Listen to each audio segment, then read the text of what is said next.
Before we dive in, please remember that I am not a licensed financial advisor or insurance agent. This presentation is for educational and informational purposes only.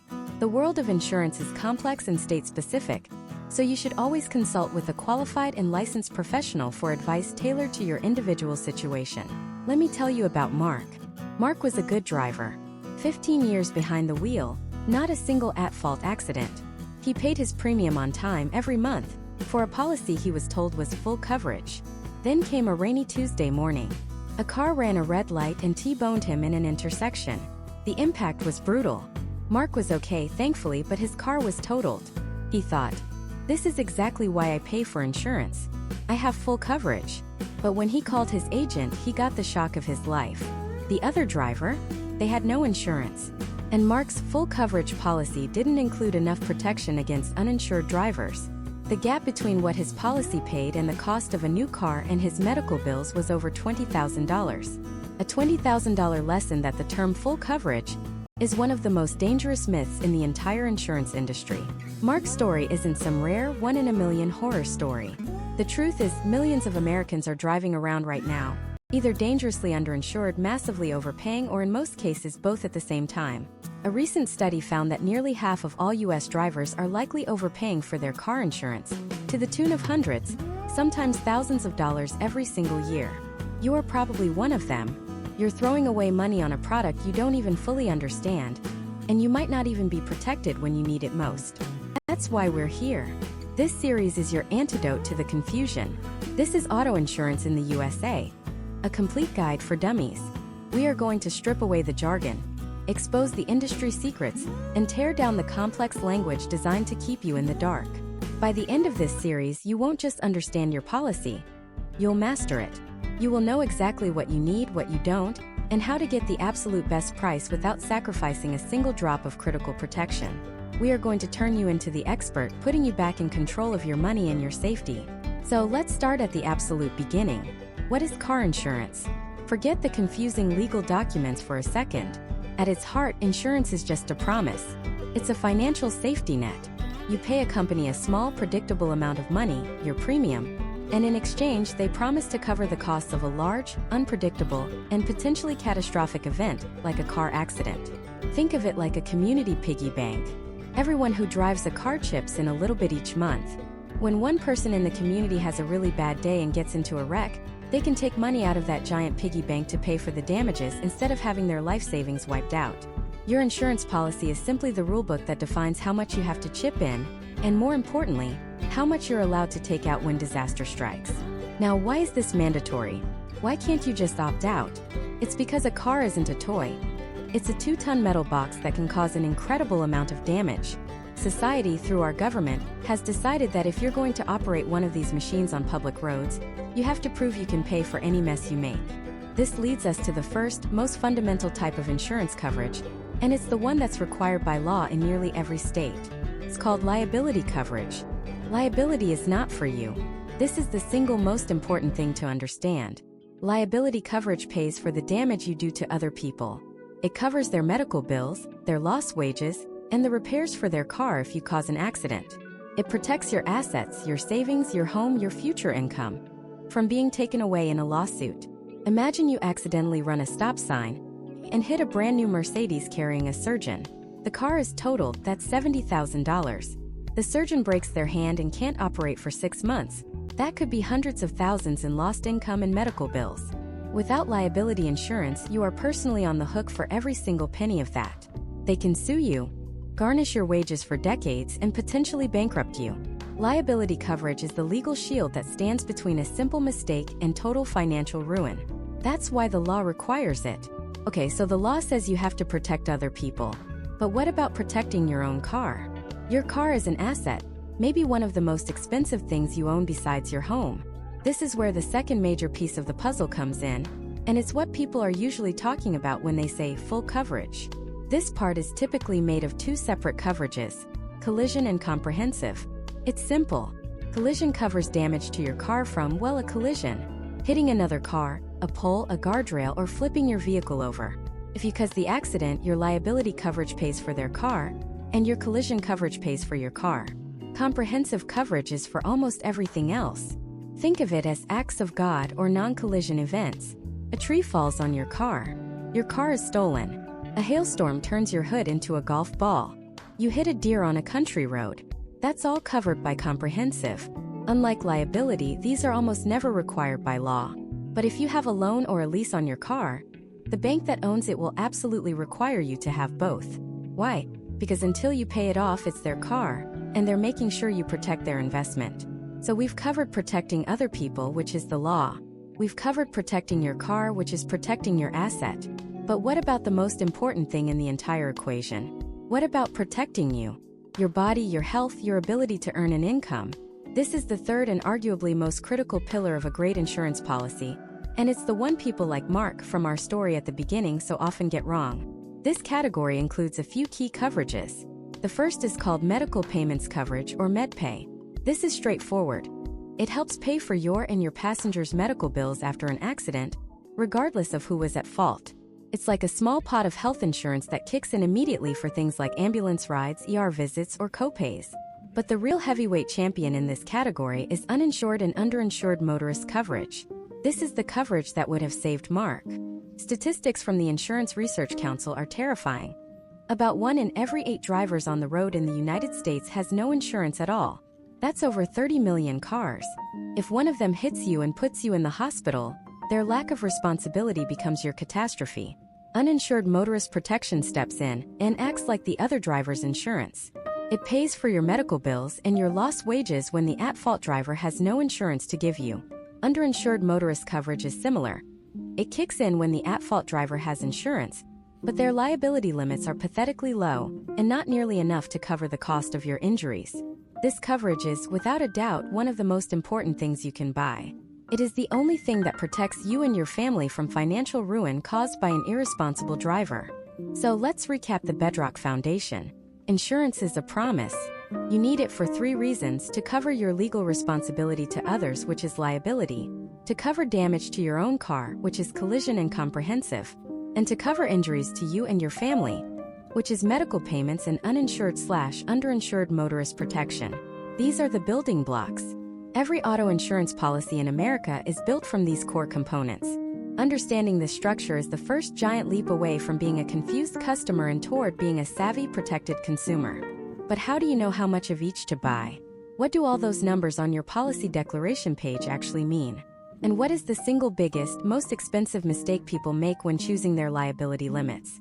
That's the secret we're unlocking in the very next part. Let's start with the biggest, most expensive mistake you can possibly make. It's a financial trap that millions of Americans fall into, and it has the power to ruin your life over a simple fender bender. The mistake is buying state minimum liability insurance. You see it advertised everywhere. Get legal for just $1 a day, or the cheapest insurance to get you on the road. And it sounds great, right? You're following the law, you're saving money. But what you're actually doing is buying a ticket to a financial nightmare. To understand why, you first have to understand what liability coverage actually is. This is the absolute core of your auto insurance policy, the one part you are legally required to have. And here's the most important thing to know about it. Liability coverage is not for you. It doesn't fix your car. It doesn't pay your medical bills. It does absolutely nothing for you. Liability coverage pays for the damage you cause to other people and their property when an accident is your fault. It pays for the other driver's car repairs. It pays for their medical bills, their lost wages, their pain and suffering. It pays to fix the mailbox you hit or the storefront you crashed into. It is your financial shield, protecting your personal assets, your savings, your home, your future income, from being taken away in a lawsuit. So when you see those numbers on your policy, it's not a menu of options for yourself. It's a limit on how much your insurance company will pay to protect you. And those numbers are usually written in a confusing series of 3, separated by slashes. Something like 25/50/25. This is called a split limit, and it's time we finally decode what it means. Let's use that 25/50/25 example, which is a very common state minimum. The first number, 25, stands for $25,000. This is the maximum amount your insurance will pay for any single person's bodily injuries in an accident you cause. That's for their hospital bills, their physical therapy, everything related to their injuries. $25,000. That's it. The second number, 50, stands for $50,000. This is the maximum amount your insurance will pay for all bodily injuries combined in a single accident you cause. So if you injure 3 people, your policy will not pay more than $50,000 total for all of their medical bills put together, and no more than $25,000 for any one of them. The third number, 25, stands for $25,000. This is the maximum amount your insurance will pay for all property damage you cause in an accident. This is almost always the other person's car, but it could also be a building, a fence, or a light pole. Now those numbers might sound okay. 25 grand? 50 grand? That seems like a lot of money. But let's see what happens when those numbers meet the real world. Let's imagine a scenario. You're driving home from work. You're a little tired. You glance down at your phone for just a second to check a notification. When you look up, the traffic in front of you has stopped. You slam on the brakes, but it's too late. You rear-end a brand new Toyota Highlander. It's not a horrific crash, but it's a solid hit. You and the other driver, a woman named Sarah, pull over. You exchange information. Everyone seems okay, just shaken up. You call your insurance company, you report the claim, and you think, okay, that's what I have insurance for. They'll handle it. A week later, the calls start. First, it's the body shop. Sarah's new Highlander has extensive frame damage and all sorts of broken sensors in the bumper. The cost to repair it properly is $28,000. You have the state minimum $25,000 for property damage. So your insurance company writes a check for $25,000, and that's it. They're done. You are now personally on the hook for the remaining $3,000. You get a letter from Sarah's insurance company demanding you pay it immediately. That's annoying, but maybe you can put it on a credit card. But it gets worse. Remember how Sarah seemed okay at the scene? Well, the next morning she woke up with severe neck and back pain. The adrenaline had worn off. She went to the emergency room. They did x-rays and a CT scan. The ER visit alone is $4,000. They diagnosed her with severe whiplash and told her to see a specialist and start physical therapy. Over the next few months, her medical bills stack up.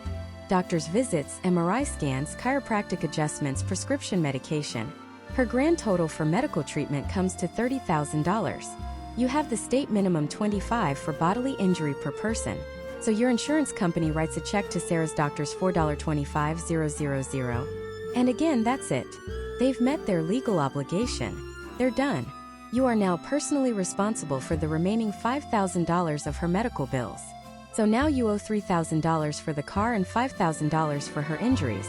You're $8,000 in the hole from a simple fender bender. But we are not done. Because Sarah had to miss 6 weeks of work as a physical therapist because of her injuries, she has $9,000 in lost wages. And on top of that, her attorney is now suing you for pain and suffering, arguing that the injury has permanently affected her quality of life. They are demanding an additional $50,000. Your insurance company has already paid its maximum. They will still provide a lawyer to defend you, but they will not pay another penny of the claim. That entire lawsuit, that $59,000 plus legal fees, is now your problem. This is the trap of state minimum insurance. It gives you a false sense of security. The limits are so low they are practically useless in a modern, moderately serious accident. The average price of a new car in the US is over $48,000. Your $25,000 property damage limit won't even cover half of that. A single night in a hospital can cost more than your $25,000 bodily injury limit. So what happens when you owe that kind of money? They don't just forget about it. The other party's insurance company and their lawyers will come after you. They can get a judgment against you in court. That means they can garnish your wages, taking money directly from your paycheck every single week.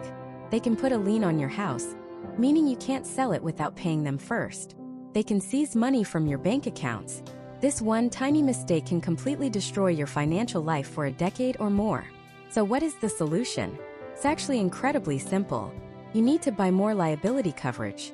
A lot more. A good safe starting point for most people is 100/300/100. Let's break that down. $100,000 for a single person's bodily injuries. $300,000 for total bodily injuries in one accident. $100,000 for property damage. This level of coverage is enough to handle the vast majority of accidents. It means that if you total someone's brand new $60,000 pickup truck, you're covered. If you cause an accident that sends 3 people to the hospital with serious injuries, You have a deep well of money to protect you from lawsuits. Now I know what you're thinking. That has to be way more expensive. And yes, it costs more than the state minimum. But here is the secret that insurance companies don't shout from the rooftops. The price difference is probably way less than you think. Going from a garbage 25/50/25 policy to a solid 100/300/100 policy might only cost you an extra $15 or $20 a month. It is the single best bang for your buck purchase in the entire world of insurance. You are buying hundreds of thousands of dollars of financial protection for the price of a few cups of coffee. You are buying the peace of mind that a simple mistake behind the wheel won't bankrupt you and your family. Some policies are even written as a combined single limit, or CSL. Instead of 3 separate numbers, you'll just see one big number like $300,000. This means you have a single pot of $300,000 that can be used in any combination for property damage or bodily injury.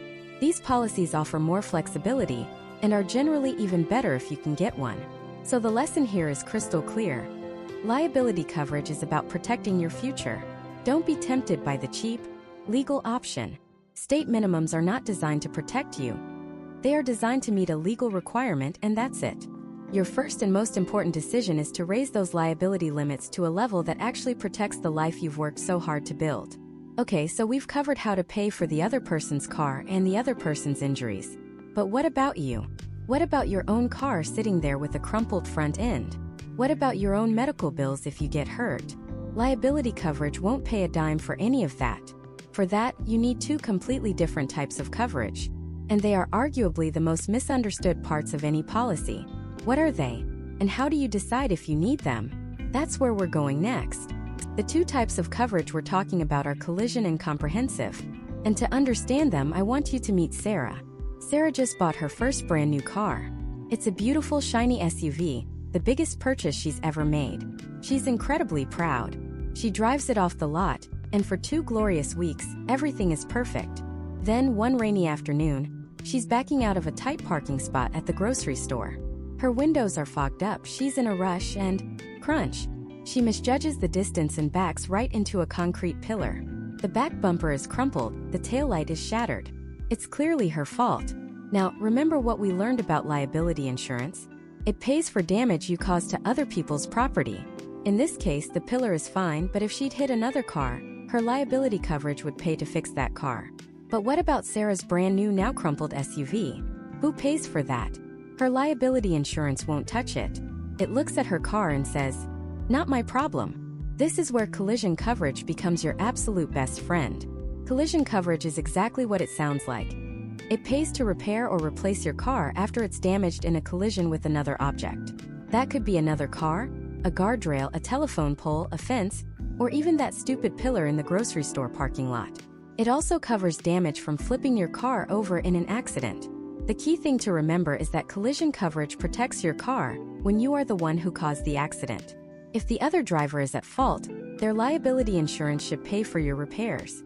But when the fault is yours, or if it's a single car accident like Sarah's, collision is the only thing that will save you from a massive repair bill. But there's a catch. And it's a word you've probably heard a million times: the deductible. The deductible is the amount of money you have to pay out of pocket before your insurance company pays a single cent. Think of it as your share of the repair costs. So Sarah takes her SUV to the body shop, and they tell her the damage is $3,000. Ouch. She checks her policy and sees she has a $500 collision deductible. Here's how it works. Sarah pays the first $500 directly to the body shop. Once she's paid her part, her insurance company steps in and pays the remaining $2,500. If the damage had only been $400, her insurance would have paid nothing, because the cost was less than her deductible. You get to choose your deductible amount when you buy your policy. Common options are $250, $500, or $1,000. And this is a critical decision. A lower deductible, like $250, means you pay less out of pocket if you have an accident. But it also means you'll pay a higher premium every month. A higher deductible, like $1,000, means you'll have a lower monthly premium, but you'll have to shell out more cash if you actually need to file a claim. It's a trade-off between paying less now versus paying less later. There is no right answer. It's about your personal budget and how much financial risk you're comfortable taking. So Sarah gets her car fixed. She's out $500, but it's way better than being out $3,000. She's learned her lesson and life goes on. A few months later, she's at work, and a massive unexpected hailstorm rolls through town. Golf ball-sized chunks of ice rain down from the sky. When the storm passes, she runs out to the parking lot, and her heart sinks. Her once perfect SUV is covered in dozens and dozens of dents. The windshield is cracked. It looks like someone took a ball-peen hammer to the entire vehicle. She calls her insurance agent thinking, "Okay, I have collision coverage, I'm good." But the agent gives her some bad news. This wasn't a collision. She didn't hit anything. Something else damaged her car. Collision coverage once again says, "Not my problem." This is where the second hero of our story comes in. Comprehensive coverage. This is easily the most confusingly named insurance product on the planet. Comprehensive makes it sound like it covers everything. It absolutely does not. A better name for it would be other than collision coverage, which is what some insurance professionals actually call it. Comprehensive coverage protects your car from damage caused by events that are, well, not a collision. Think of it as the coverage for all the weird, random, and unlucky things that can happen to a car. We're talking about theft. If someone steals your car, comprehensive coverage pays for it. Vandalism. If someone keys your paint or slashes your tires. Fire. Explosions. Earthquakes. And in Sarah's case, hail.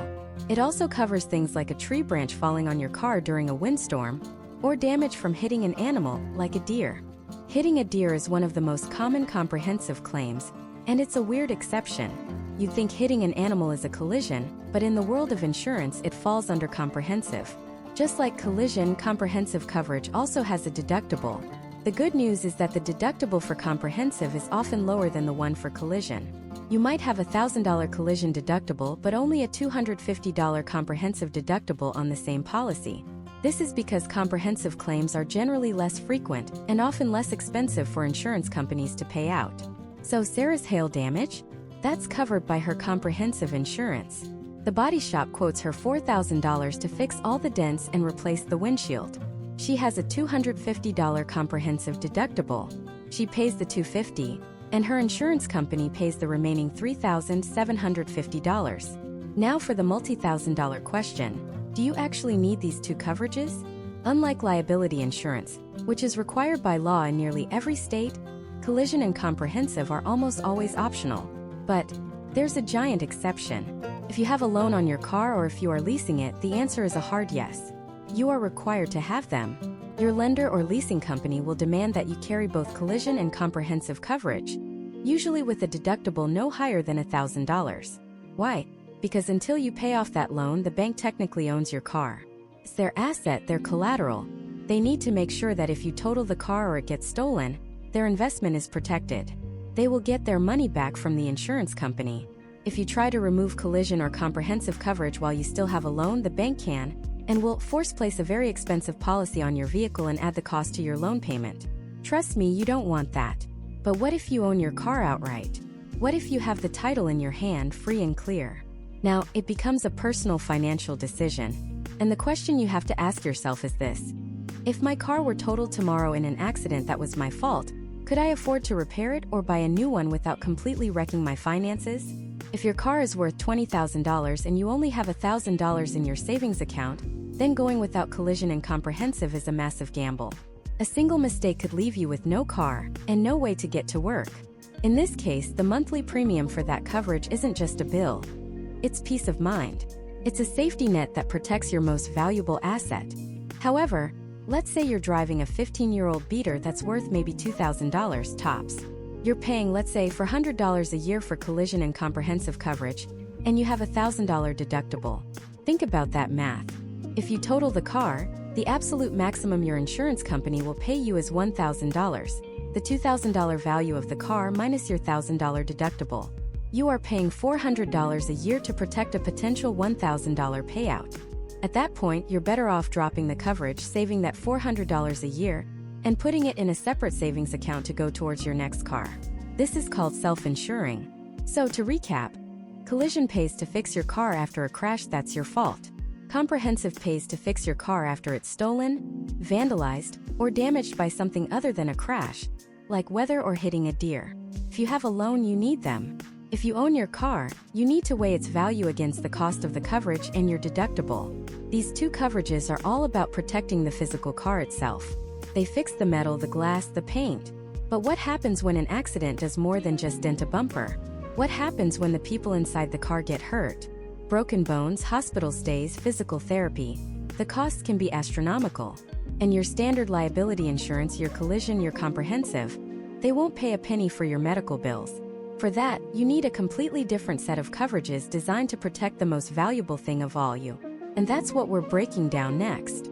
Let's talk about the aftermath of a crash. Not the twisted metal or the broken glass. Let's talk about the ambulance ride, the emergency room, the x-rays, the CAT scans, the specialist visits, the weeks or months of physical therapy, and the bills, the relentless, terrifying mountain of bills that start arriving in your mailbox. In that moment, you might think, thank God I have good insurance. But here's the cold, hard truth that shocks millions of Americans every year.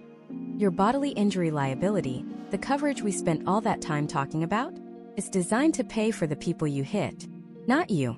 Your collision coverage, that's for your car's sheet metal.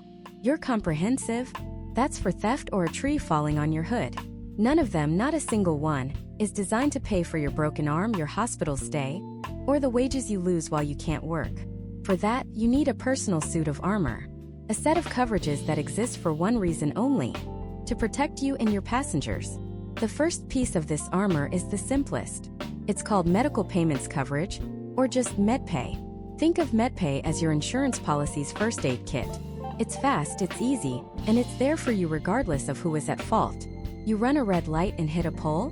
MedPay can cover your emergency room copay. Someone rear-ends you at a stoplight? MedPay can cover your passenger's chiropractor visits. It's typically sold in smaller amounts, maybe $1,000, $5,000, or $10,000, and it's designed to cover immediate, reasonable medical and even funeral expenses. There's no deductible. You get hurt, you go to the doctor, you send the bill to your insurance, and they pay it up to your limit. It's incredibly straightforward. It doesn't care about fault. It just cares that you or someone in your car got hurt in an auto accident. It's a fantastic, often inexpensive layer of protection to have. But it's just a first aid kit. It's not designed for major trauma. A $10,000 MedPay limit can be exhausted by a single night in the hospital. For more serious injuries, you need something much, much bigger. This is where we meet the big brother of MedPay: personal injury protection, or PIP. Now this one is special. In some states, known as no-fault states, having PIP coverage is mandatory.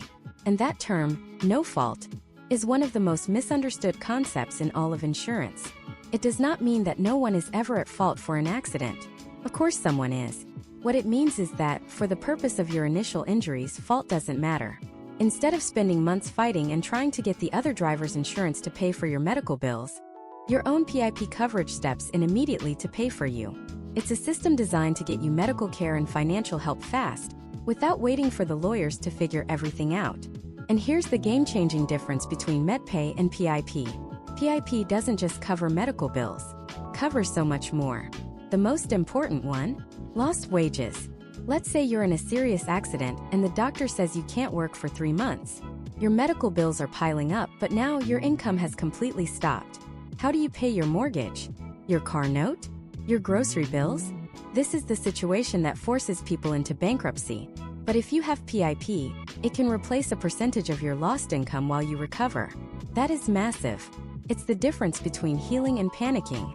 PIP can also cover things like replacement services. Say you can no longer mow your lawn or take care of your kids because of your injuries. PIP can help pay for someone to do those things for you.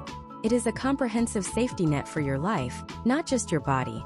So if you live in a no-fault state like Florida, Michigan, or New York, you're required to carry it. If you live in a state where it's optional, you need to seriously consider adding it. It is one of the most powerful life-saving coverages you can buy. Okay, so we have MedPay for the small stuff and PIP for the big stuff. You're feeling protected, right? Your own insurance has your back. But both of these coverages were built around one idea: helping you out regardless of fault. Now let's flip the script. Let's imagine a scenario where the accident is 100%, without a doubt, the other driver's fault. They blew through a stop sign and T-boned you. You're hurt. Your car is totaled. You might be thinking, great, their insurance will pay for everything. You exchange information, the police report clearly states the other driver is at fault, and you wait. And then you get the call. Maybe it's from your agent, maybe it's from the police. And they deliver the gut punch. The other driver has no insurance. Suddenly, your world turns upside down. The person legally and financially responsible for your injuries, for your lost wages, for your pain and suffering, has nothing. They are a ghost. You can sue them personally, sure. But good luck collecting a $100,000 judgment from someone who couldn't afford a $50 a month insurance premium. You are completely and totally stuck. Unless you have the third piece of your armor, uninsured motorist coverage, or This is your defense against the irresponsible. This is the coverage that says, if you get hit by someone with no insurance, we will step in and act as their insurance company, and you can make a claim against us. Think about that. Your own insurance company pays you as if they were the ones who hit you. Uninsured motorist coverage typically comes in two parts. First is uninsured motorist bodily injury, or UMBI. This is the big one. It pays for your medical bills, your lost wages, and that legally gray but very real category of pain and suffering that goes beyond just the medical charts. It covers you, your family members, and any passengers in your car. Second, in some states you can get uninsured motorist property damage, or UMPD. This helps pay to repair or replace your car if it's damaged by an uninsured driver. It often has a lower deductible than your regular collision coverage, making it a great option. Having uninsured motorist coverage is like having a secret backup insurance policy for every other driver on the road. And with studies showing that as many as 1 in 8 drivers in America is uninsured, this isn't a luxury. It's a necessity. But what about a situation that's even more common, and in some ways even more insidious? You get hit by that same driver who blew the stop sign. But this time they do have insurance. You breathe a sigh of relief. But then you find out they have the absolute bare minimum coverage required by law in their state. Let's say the state minimum for bodily injury liability is $25,000. But your injuries are severe. You needed surgery, a multi-day hospital stay, and ongoing physical therapy. Your total medical bills are $125,000. Plus, you've missed 2 months of work. The at-fault driver's insurance company promptly sends you a check for their policy limit, $25,000. And that's it. That's all they are legally required to pay. You are now personally on the hook for the remaining $100,000 in medical bills, plus all your lost wages. The other driver did the legal minimum, and it's about to ruin you financially. This is where the final crucial piece of your personal armor clicks into place. Underinsured motorist coverage, or UIM. It works just like uninsured motorist, but it's designed for this exact scenario. It bridges the gap. Your bills are $125,000. The other driver's policy paid $25,000. You are left with a $100,000 gap. If you have $100,000 of underinsured motorist coverage, your own insurance company will step in and pay that difference. It takes the other guy's tiny, inadequate policy and beefs it up to the level of protection you were smart enough to choose for yourself. So let's recap your personal suit of armor. You have MedPay, the quick response first aid kit. You have PIP, the heavy-duty protection for medical bills and lost wages. You have uninsured motorist, your shield against the millions of drivers with no coverage at all. And you have underinsured motorist, your defense against the millions more who have insurance that isn't worth the paper it's printed on. Together, these 4 coverages shift the focus from protecting everyone else from you to finally truly protecting you. We've now covered the big things: your liability to others, the physical damage to your car, and the devastating costs of an injury to yourself. You might think we're done, but we're not. Because accidents aren't just about damage and injuries. They're about massive inconvenience. Where do you get a car while yours is in the shop for 2 weeks? What happens if you break down on the side of a highway at midnight? These are the frustrating real-world problems that happen after the crash. And your policy has a set of optional, often incredibly cheap coverages that can solve them. They're the quality of life coverages, and they can turn a nightmare into a manageable problem. And those are the secret menu items we're ordering up next. Alright, let's pull up a chair to the insurance company's secret cafe. You've already ordered the main course, the liability, the collision, the comprehensive. That's the stuff that keeps you out of jail and replaces your car. But now we're looking at the dessert menu, the a la carte options. And the first thing you need to know is that these aren't luxury add-ons. They are the tools that fix the problems you haven't even thought of yet. Let's start with the big one, the one that blindsides almost everyone. Picture this. A distracted driver runs a red light and T-bones your car. You're okay, thank goodness, but your car looks like it lost a fight with a trash compactor. It's clearly going to be in the shop for a while. The other driver's insurance is going to pay for the repairs, but that takes time. The adjuster has to see it, the shop has to order parts, the repairs themselves take 2, maybe 3 weeks. So the next morning you wake up. How are you getting to work? How are you dropping the kids at school? How are you getting groceries? Your car wasn't just a machine, it was your freedom. It was your ability to function in the modern world. Now it's gone. You start looking at Uber prices. $20 to work, $20 back. That's $40 a day. Over 3 weeks, that's $600. Not to mention the rides for errands for emergencies. You look at rental car prices. $50, $60, $70 a day. Suddenly, this accident that wasn't even your fault is about to cost you over $1,000 out of pocket, just to live your normal life. This is the exact nightmare that rental reimbursement coverage is designed to prevent. For a cost that is, and I'm not exaggerating, usually less than a single Starbucks latte per month, we're talking maybe $3 to $5, the insurance company will pay for your rental car while yours is being repaired after a covered claim. It's usually written with 2 numbers, like 30 of 900. That means they'll pay up to $30 per day, for a maximum total of $900. You can often buy higher limits like $50/$1,500 for just a couple bucks more. Think about that trade-off. You pay maybe $40 a year. In exchange, you are completely protected from a surprise $1,000 bill and the crippling stress of being stranded. It is, without a doubt, one of the single best bargains in the entire world of insurance. Skipping this coverage is like building a beautiful house but refusing to pay for a front door key. The first time you're locked out, you'll realize the catastrophic foolishness of saving that tiny amount of money. Okay, next item on the secret menu. It's 11 p.m. You're driving home on a dark, empty stretch of highway. Suddenly you hear it. Thump, thump, thump. A flat tire. You pull over to the shoulder, cars whizzing past you at 70 miles an hour. Maybe you know how to change a tire, maybe you don't.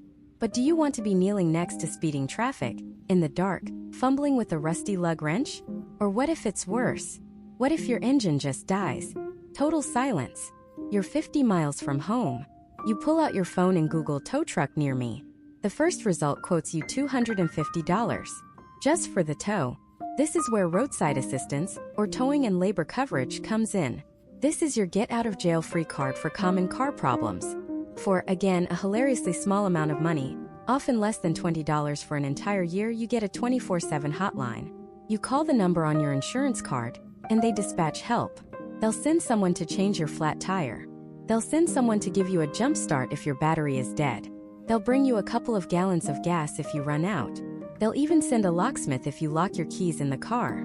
And if the car is truly broken, they'll tow it to a nearby mechanic, all covered up to your policy limit. This isn't just about saving $100 or $200 on a tow. This is about safety. It's about peace of mind.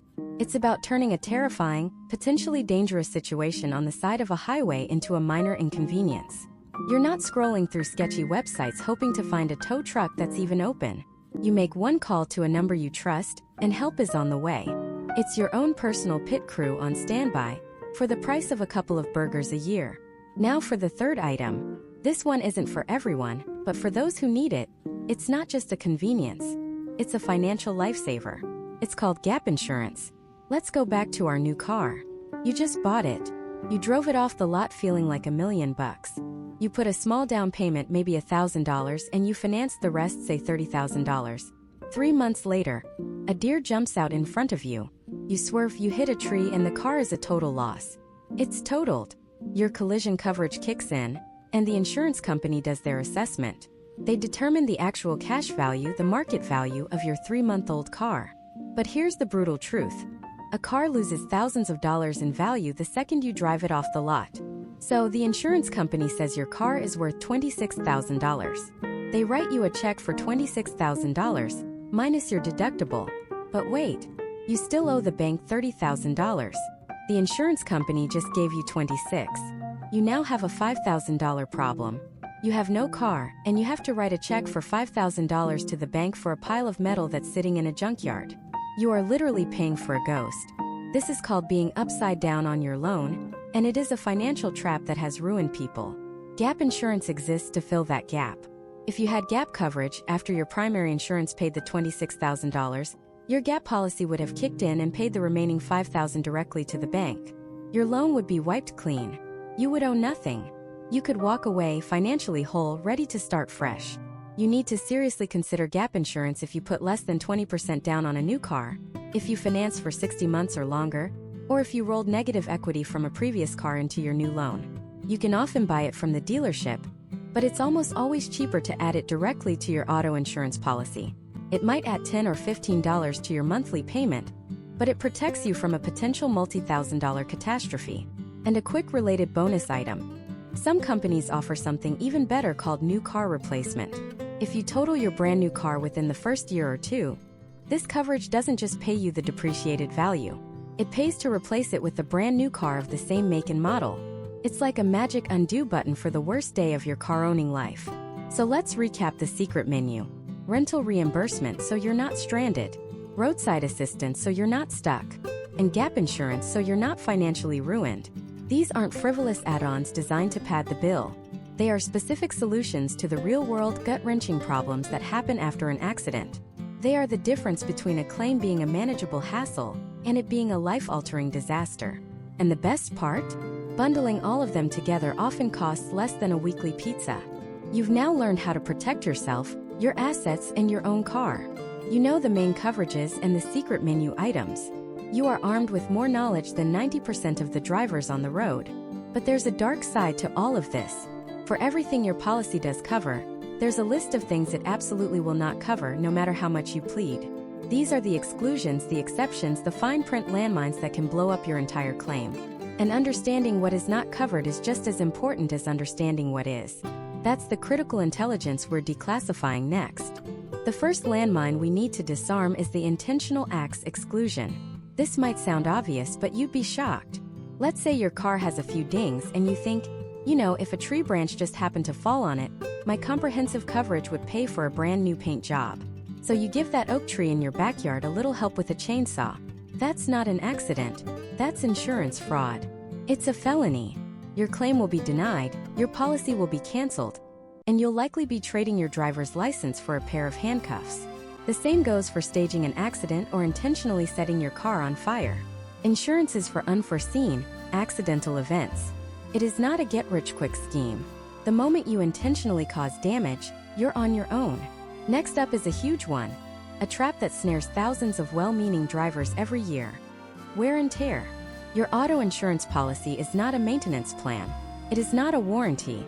It will not pay you for 4 new tires because yours went bald.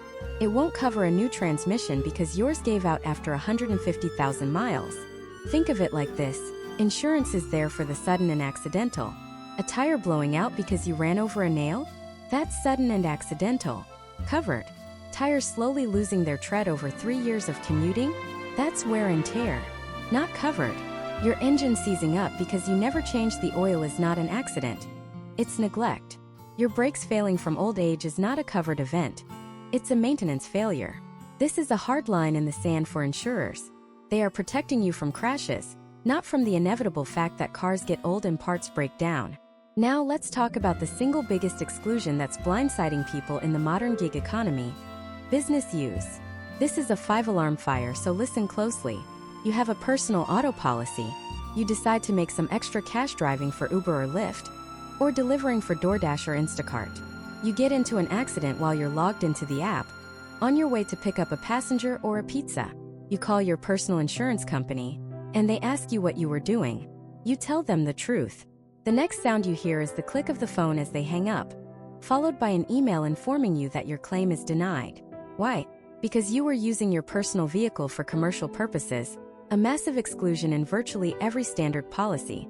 People think, I'm just driving my car, what's the difference? To an insurer, the difference is astronomical.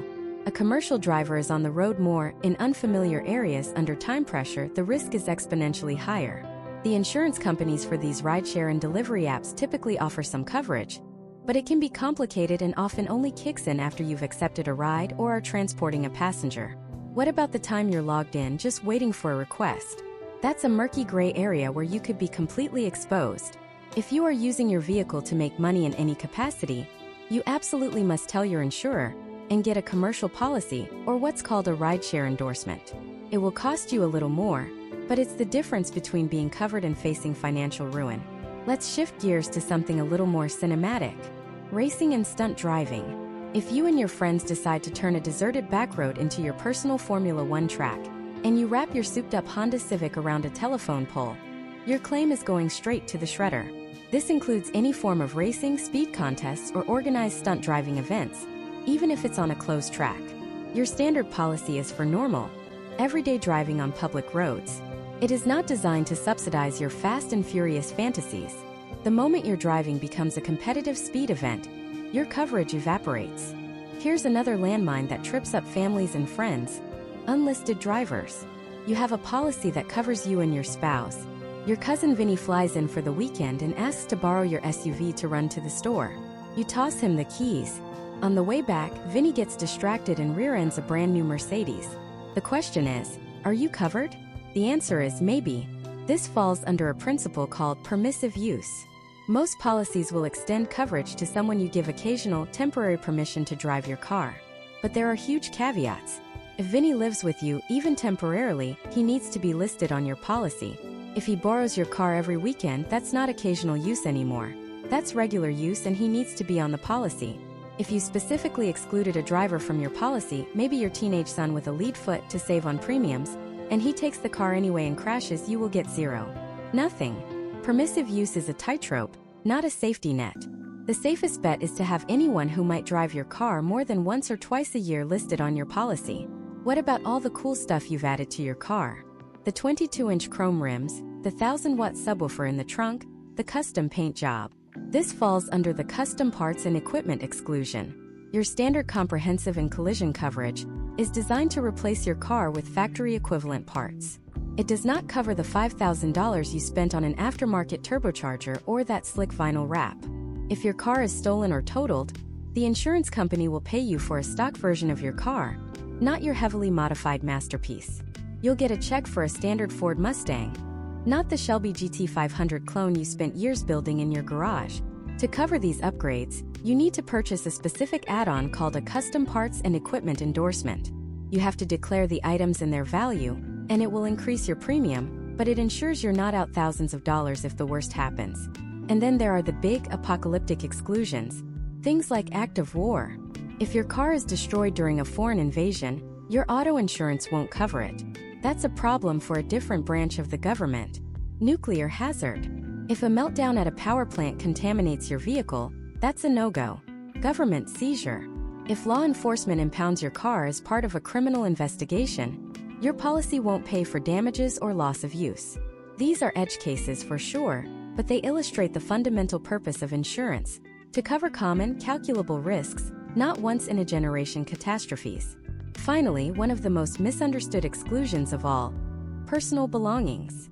A thief smashes your car window and steals your laptop, your gym bag, and the expensive sunglasses you left on the dashboard.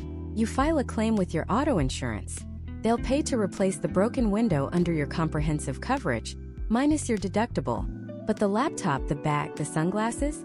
Zero. Your auto insurance covers your auto and its permanently attached parts. It does not cover the personal property you happen to be carrying inside it. That is the job of your homeowner's or renter's insurance policy. This is a critical distinction that leaves people furious when they find out their $5,000 camera bag isn't covered. Your car is a vehicle, not a vault. So, you see, a policy is like a fortress. The coverages are the high, strong walls. But the exclusions are the secret tunnels, the unlocked gates, the vulnerabilities that can lead to a total disaster. Reading them isn't just lawyer speak. It's battle planning. It's knowing the enemy's strategy. But knowing the gaps isn't enough. You have to know how to fill them, how to reinforce your defenses with those endorsements and riders we've talked about. You've now navigated the fine print. You've sidestepped the landmines. You've built the best possible policy for your needs. You feel protected, secure. And then it happens. The screech of tires. The sickening crunch of metal and plastic. The jolt that throws you against your seatbelt. You're in an accident. Your heart is pounding. Your mind is racing. What do you do in the next 60 seconds? The next 60 minutes? The next 24 hours? The specific steps you take in the immediate aftermath of a crash can make or break your entire claim. Getting it wrong can cost you thousands even with the perfect policy, and getting it right requires a playbook. That's the emergency action plan we're opening up next. The world shrinks to the sound of screaming metal and shattering glass. Your heart is a frantic drum against your ribs, and the smell of burnt rubber and something vaguely chemical fills the air. In this moment of pure chaos, your brain is flooded with adrenaline, and your first instincts might be your worst enemies. Panic, anger, fear, they're all vying for control. But the next 10 minutes will define the next 10 months of your financial life. This is where your playbook comes in. This is your step-by-step guide to navigating the wreckage. First, before anything else, breathe. Take one deep, conscious breath. Now do a quick personal inventory. Are you hurt? Wiggle your fingers, your toes. Check on your passengers. Can everyone respond? Your safety and the safety of those in your car is priority number one. Nothing else matters yet. Once you've established that you and your passengers are not in immediate, life-threatening danger, your mission is to prevent a second accident. If your car is still drivable and you're on a busy road, the first move is to get to the shoulder or a nearby safe location. Turn on your hazard lights immediately. This transforms your vehicle from a stationary obstacle into a universal warning sign. If your car is disabled and stuck in a lane of traffic, do not get out unless you are absolutely certain it is safe to do so. It is often safer to stay in your vehicle with your seatbelt on and hazards flashing than to stand on a busy highway. Remember, a damaged car can be replaced. You cannot. With the scene secured as much as possible, the next step is non-negotiable. Call 911. I don't care if it's a tiny fender bender where the other driver hops out smiling and says, "Hey, let's just handle this between ourselves." I don't care if the damage looks like a scratch. You call 911. Why? For two critical reasons. First, adrenaline is a powerful painkiller.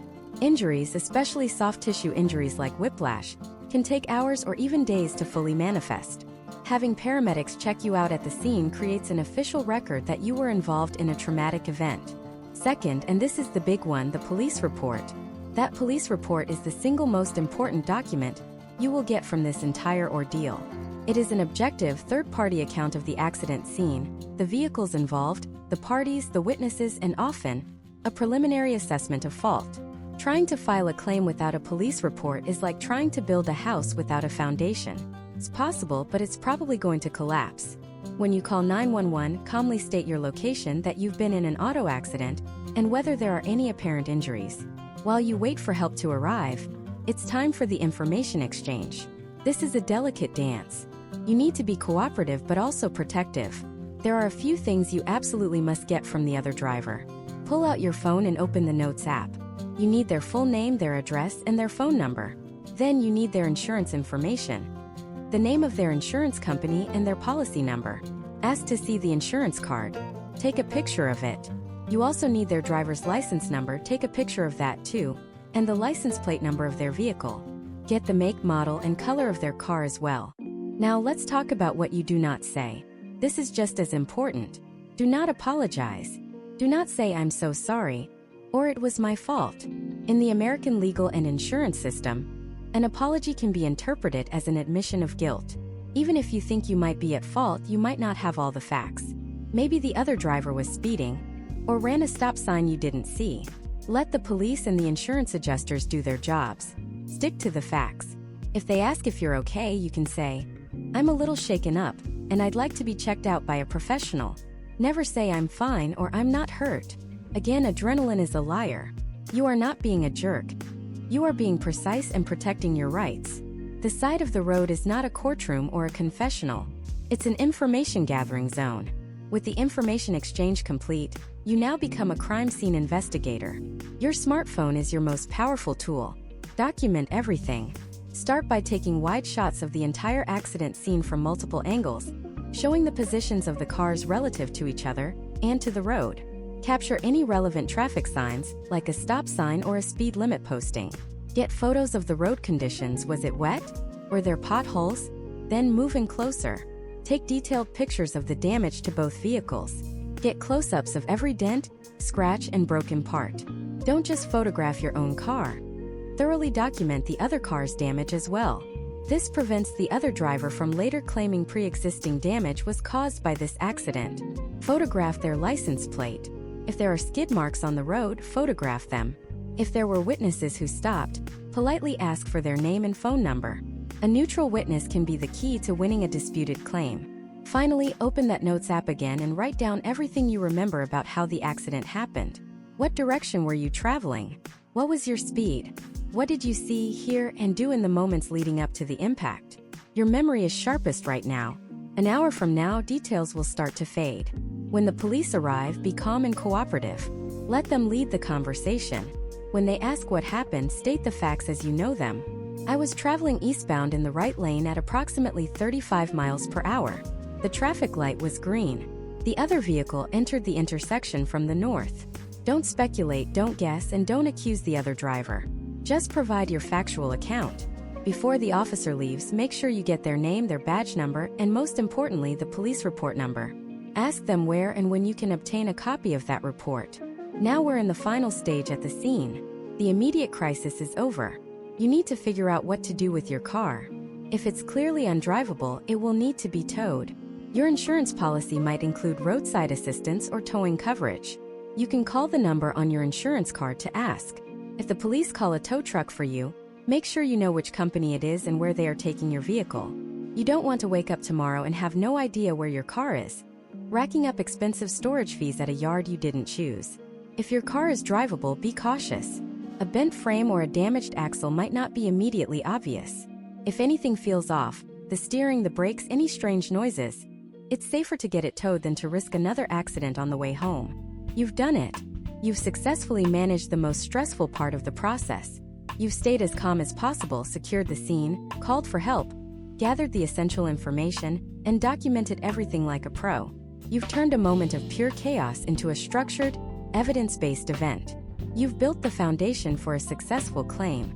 You're now safe off the road and holding a folder of crucial information. But this is just the end of the beginning. Now you have to enter the insurance maze. You have to make that first call and officially start the claims process. And how you handle that first conversation with your own insurance company, and sets the tone for everything that comes next. That's the call we're about to break down. Okay, let's pick up the phone. Mentally, of course. There are two critical calls that will happen. The first is the one you make to your own insurance company.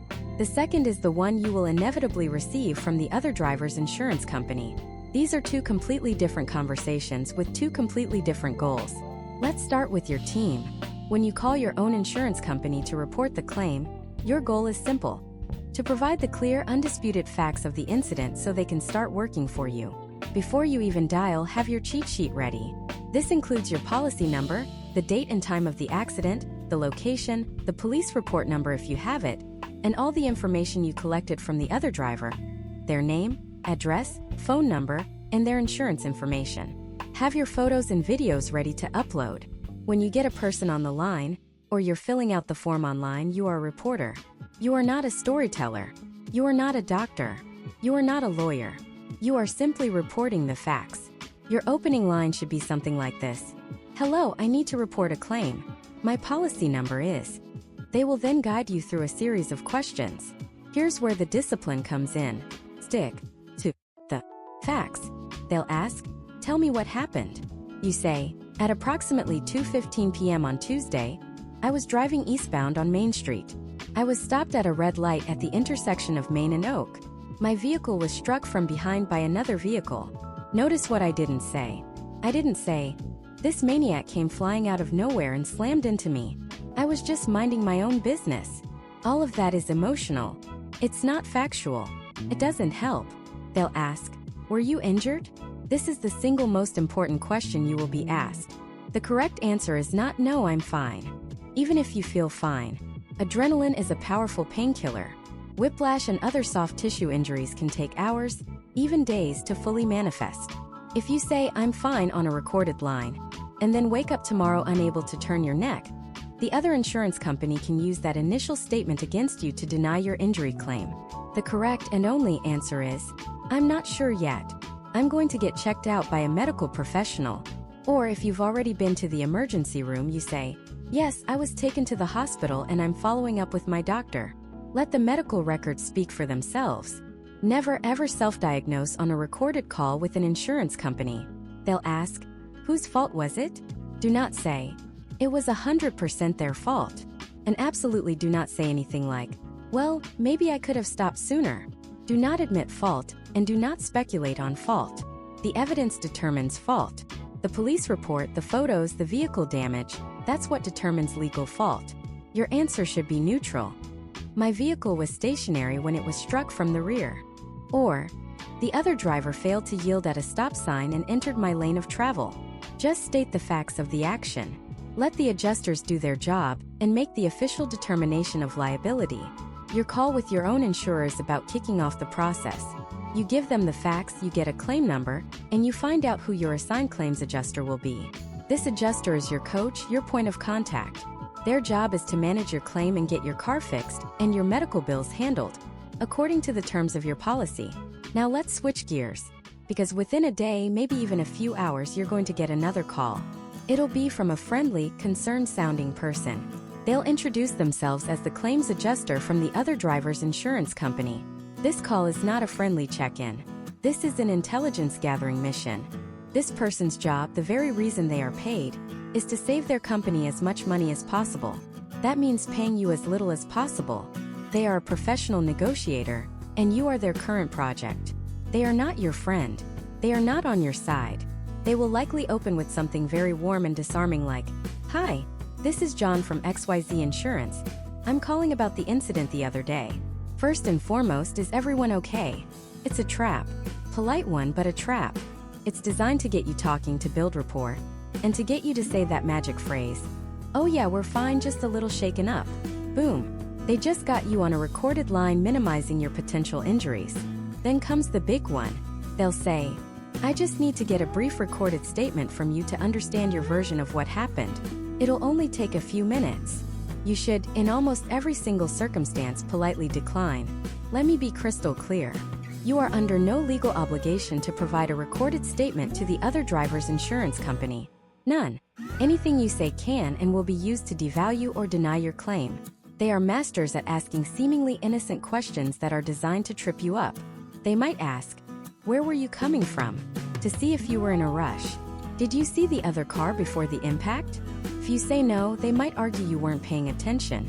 If you say yes, they'll ask why you didn't take evasive action. It's a lose-lose. So what do you say when they ask for a statement? You have a script. It's simple, polite, and firm. You say, 'Thank you for the call. I'm not going to provide a recorded statement at this time. All the information you need is in the official police report. I will be communicating through my own insurance adjuster.' That's it. End of story.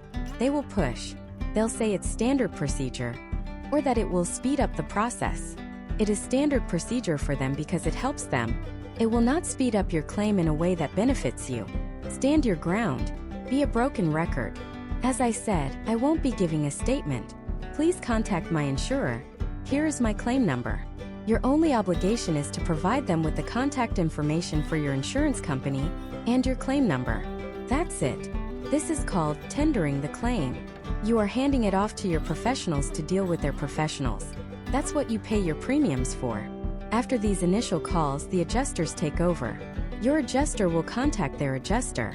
They will review the police report, witness statements, photos, and damage estimates. They will then argue about liability, which is just the fancy insurance word for fault.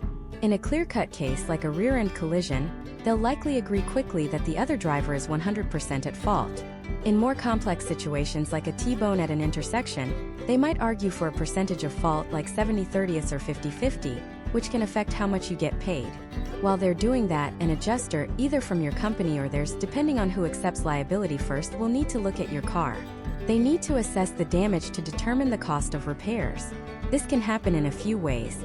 They might ask you to take it to one of their approved body shops, send a field adjuster to look at it at your home or work, or have you submit photos through an app.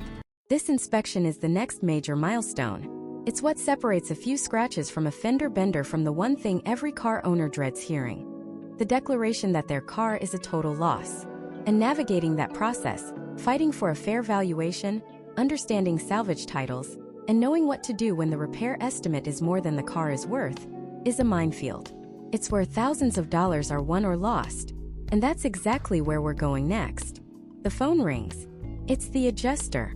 You're expecting an update on the repairs, but instead, you hear the words that make your stomach drop. Your vehicle is a total loss. For most people, this feels like the end of the story. Game over. You lost. But I'm here to tell you that this is not the end. This is the beginning of a negotiation. And how you handle this single conversation and the days that follow will determine whether you walk away with a check that makes you whole or a check that leaves you thousands of dollars in the hole. The first thing you have to understand is the language they use. They're going to offer you the actual cash value of your car, or ACV. This is the single most misunderstood term in all of auto insurance. Actual cash value is not what you paid for the car. It's not the Kelley Blue Book value you just looked up. And it is absolutely not what you still owe on your loan. Actual cash value is a very specific calculation. It's what your car was worth 1 second before the impact. It's the fair market value, what a willing buyer would have paid a willing seller for your exact car, in its pre-accident condition in your local market. So how do they figure this out? They don't just guess. They use third-party companies that generate a detailed market valuation report. This report is your battlefield. It will list several comparable vehicles, or comps, real cars similar to yours that have recently sold or are currently for sale at dealerships in your area. The software averages the prices of these comps, then makes adjustments. It might add a few $100s because your car had a premium sound system, but it might subtract $1,000 because your car's condition was rated as fair instead of excellent. At the end, it spits out a number, and that number is their first offer. Now listen to me very carefully. The first offer is almost never their best offer. It's their opening bid. Think about it. The company that generates this report is hired by the insurance company. The data they use, the comps they select, and the condition adjustments they make are all designed to be efficient and frankly favorable to their client, the insurer. They might use comps that are a lower trim level than yours. They might use a car from a dealership 60 miles away where prices are cheaper. They might have your car's pre-accident condition listed as average with scraped bumpers and worn tires, even if you just put on a brand new set and kept it in pristine condition. Their report is not gospel. It is a starting point, and it's your job to challenge it. So, when the adjuster gives you that number, your first response is not anger. It's not acceptance. It's a calm, simple request. Thank you. Could you please email me a full copy of the market valuation report you used to determine that value? Do not negotiate, do not argue, do not agree to anything until you have that report in your hands. Once you get it, you become a detective. Print it out. Go through it line by line with a red pen. First, check the basics. Did they get the year, make, and model right? Crucially, did they get the trim level correct? A Honda Accord EXL is worth thousands more than a base model LX. Is the mileage accurate? Are all of your car's options and features listed? Sunroof, leather seats, navigation, blind spot monitoring. Every single missing feature is money they've left on the table. Next, scrutinize the condition rating. The report will have a section where they grade your car's interior, exterior, and mechanical condition. If they've marked you down for prior damage that didn't exist, or worn tires when yours were new, you have found leverage. But the most important part is to audit their comps. Look at the comparable vehicles they chose. Are they truly comparable? Are they the same trim level? Do they have similar mileage? Now, open up your laptop and start your own investigation. Go to sites like AutoTrader, Cars.com, and dealership websites. Search for your exact year, make, model, and trim within a 50 or 75-mile radius of your home. Find at least 3 to 5 examples of cars that are a better match for yours than the ones the insurance company used. Look for listings from reputable dealers, not for sale by owner ads on Craigslist. Save screenshots of these listings. Save them as PDFs. You are building a portfolio of evidence.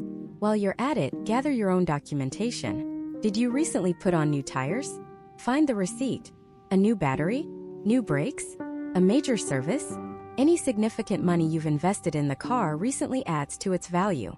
Proves your car was in better than average condition. Now you're ready to make your counteroffer. You're not going to call the adjuster and yell. You're going to call them and be their partner in finding the correct value. You'll say something like, "Hi, I've had a chance to review the valuation report, and I think there are a few discrepancies I'd like to point out to help us get to a more accurate number. The report lists my car as an LX, but it's actually an EXL. It's also missing the navigation package. Furthermore, I found 3 other 2019 Accord XLS for sale right here in town that are priced significantly higher than the comps in your report. I can email you the links and my recent service records. You see the difference? You're not accusing. You're assisting. You're not emotional. You're factual. You're presenting a case built on undeniable data from their own local market. This approach works. More often than not, the adjuster will review your evidence and come back with a revised, higher offer. They might not match your number exactly, but you will almost certainly get more than their initial lowball. Now, as this is happening, you have another major decision to make. What happens to the wrecked car? The insurance company's offer is based on them taking possession of the car and selling it for scrap or salvage. But you have another option. You can choose to keep the car. This is called an owner-retained salvage. If you do this, the insurance company will still pay you the actual cash value, but they'll subtract the car's salvage value, what they would have gotten for it at auction. This might be a few hundred or even a few $1,000s. Why would you do this? Maybe the damage was mostly cosmetic, and you're a mechanic who can fix it yourself. Or maybe you just want to sell it for parts. But be warned, this path is full of pitfalls. The moment the insurance company declares it a total loss, the state DMV is notified and the car is issued a salvage title. A car with a salvage title cannot be legally driven on the road. To do that, you have to get it repaired, go through a rigorous state inspection process, and then get a rebuilt title. A rebuilt title forever brands the car. It's harder to insure, much harder to sell, and its resale value is permanently destroyed. For 99% of people, keeping the salvage is a bad idea. Let the insurance company haul it away. There's one last terrifying question. What if the final settlement amount is less than what you owe on your loan? You just got a check for $15,000, but you still owe the bank $18,000. This is called being upside down. And it's a nightmare. That $3,000 difference doesn't just disappear. You are still legally on the hook to pay it. This is the exact scenario that gap insurance was invented for. If you have it, you file a separate claim, and the gap policy pays that $3,000 difference directly to the lender. It is an absolute lifesaver. If you don't have it, you'll have to pay that out of pocket or try to roll that negative equity into your next car loan, which is a dangerous financial trap. So you've negotiated, you've presented your evidence, and you've agreed on a fair number. You're ready to sign the papers, hand over the title, and get your check. You've won the battle for your car's value, but the war for your wallet is far from over. Because what happens next, how this claim follows you, how your rates can skyrocket, and the single biggest mistake people make when they buy their next car, can cost you even more than the accident itself. And that's the final piece of the puzzle we're putting together. So let's talk about the ghost in the machine, the claim on your record. When you file a claim, it doesn't just disappear once the check is cut and the car is fixed. It becomes a permanent part of your insurance history, logged in a database that every major insurance carrier in the country can see. Think of it like a credit report, but for your driving and insurance history. It's called a CLUE report, which stands for Comprehensive Loss Underwriting Exchange. And that report tells the story. It lists every auto claim you filed for the last 7 years, the date of the loss, the type of claim, how much was paid out. When you go to shop for new insurance, that new company doesn't just take your word for it that you're a safe driver. They pull your CLUE report. And if they see a recent at-fault accident, they see risk. They see a driver who has cost an insurance company money, and they will price your policy accordingly. That accident you had 2 years ago? It's not ancient history. To them, it's a recent, relevant data point that predicts your future behavior. This is how the claim follows you. It's a ghost that sits in the passenger seat every time you ask for a quote, for up to 7 years. Most companies weigh the last 3 to 5 years most heavily, but that's still a long, long time. And this ghost has expensive taste. This brings us to the rate hike. It's the part everyone dreads. After an at-fault accident, your premium increase can be brutal. We're not talking $5 or $10 a month. On average, a single at-fault claim can increase your rates by 40 to 60%. Let that sink in. If you were paying $150 a month, you could suddenly be looking at a bill for $250 a month. That's an extra $1,200 a year every year for the next 3 to 5 years. Suddenly, that $5,000 accident just cost you another $3,000 or $4,000 in increased premiums over time. This is why your loyalty to an insurer can sometimes be a double-edged sword. They might have been great during the claim, but now they see you as a higher risk, and they will adjust your rate at your next renewal. You're no longer in their preferred, safe driver bucket. You've been moved. Now, some companies offer something called accident forgiveness. It's often an add-on you have to pay a little extra for, or a reward for being a long-time claim-free customer. And it sounds great, right? Your first accident is a freebie. but read the fine print. Often, it only prevents that specific company from raising your rates. It does not erase the accident from your CLUE report. So if you decide to shop around for a better price, every other insurer will still see the accident and quote you the higher, post-accident rate. Accident forgiveness can keep you chained to your current insurer, because they're the only ones willing to ignore what happened. It's a clever retention tool. So the claim follows you. The rates go up. You're paying hundreds, maybe thousands more over the next few years. And then the worst happens. Your car is totaled. Or maybe after the accident, you just decide it's time for a new vehicle. You've been through a stressful ordeal, and you want that feeling of a fresh start. You want the new car smell, the new technology, the peace of mind. And this is the moment. This is the exact point where millions of people make the single most expensive mistake of the entire process. It's a mistake that can cost you more than the rate hike, more than your deductible, sometimes more than the entire original claim. The mistake is falling in love with a car before you know what it costs to insure. It sounds so simple, but it's a catastrophic financial error. Here's how it plays out.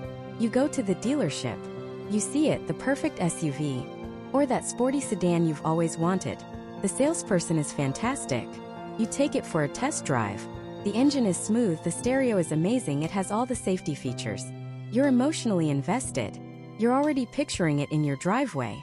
You go inside, you haggle, you get a great deal on the price, you sign the paperwork. You are now the proud owner of a new car. You drive it home beaming. The next day you call your insurance agent and say, "Hey, I just bought a new car. Can you add it to my policy?" And then there's a pause on the other end of the line. Your agent runs the numbers, and they come back with a quote that makes your stomach drop. The insurance is double, maybe triple what you were paying before. Why? Because nobody told you that this specific model has a high theft rate, or that its advanced sensors in the bumper cost $5,000 to replace after a minor fender bender, or that its powerful engine puts it in a high-risk performance category. And now you're stuck. You own the car. You can't legally drive it without insurance, and the insurance costs a fortune. That great deal you got on the car is now being completely erased, month after month, by a gigantic insurance premium. And remember, you're coming into this with a recent at-fault accident on your record. The combination is financially toxic. You've just locked yourself into thousands of dollars of unexpected costs for the next several years. This is the trap. The excitement of the purchase completely overshadows the practical reality of the long-term cost of ownership. And insurance is a massive part of that cost. So how do you avoid this? How do you become one of the smart ones? It's incredibly simple. You flip the script. You shop for the insurance before you shop for the car. Here is the bulletproof strategy. Before you ever set foot on a dealership lot, you do your research online and narrow your choice down to 2 or 3 models you're interested in. Then you call your insurance agent or use an online quote tool. You say, "I am thinking about buying one of 3 cars. Can you please run a quote for me on a 2023 Honda CR-V, a 2023 Toyota RAV4, and a 2023 Mazda CX-5? Your agent can give you a very close estimate based on the model year and trim level. You will immediately see a difference. You might find out the CR-V is $150 a month, the RAV4 is $160, and the Mazda is $210.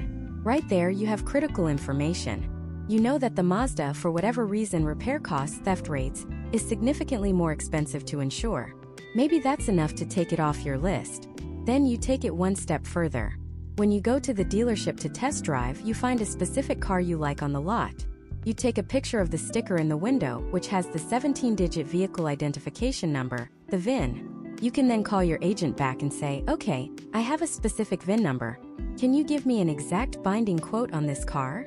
Now there is no guesswork. You will know down to the penny what it will cost to insure that exact vehicle before you even start negotiating the price.